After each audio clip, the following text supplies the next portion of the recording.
பலத்தை கலந்தவரை தெரியும். மெய்யநாதன் அவர்களுடைய உறவினர் என்று சொல்லுகிறார்கள்.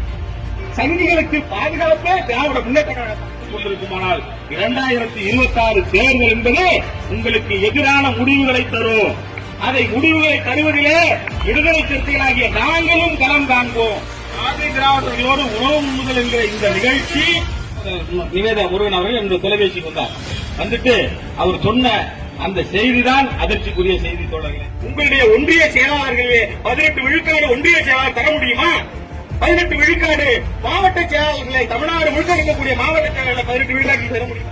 ஆதி திராவிடர்களை கொச்சைப்படுத்தக்கூடிய திராவிட மாடல் இருக்குமானால் அந்த மானங்கட்ட திராவிட மாடல் வேணாம். இந்த பறையர் சமூகத்தை புறக்கணித்துவிட்டு திராவிட முன்னேற்ற கழகம் வெற்றி பெற்றுவிட முடியுமா? திராவிட மாடல் என்று சொல்லிக் கொண்டிருக்கிறார்களே, அது ஆதி திராவிடர்களுக்கு எதிரான மாடல் தான் திராவிட மாடல், வேற ஒண்ணும் கிடையாது. ஜனம் ரொம்ப டென்ஷன் ஆச்சு. இந்த போலீஸ், ஏசி, டிசி அதெல்லாம் பார்க்காது, துணியை உருவிட்டு ஓட விட்டுரும்.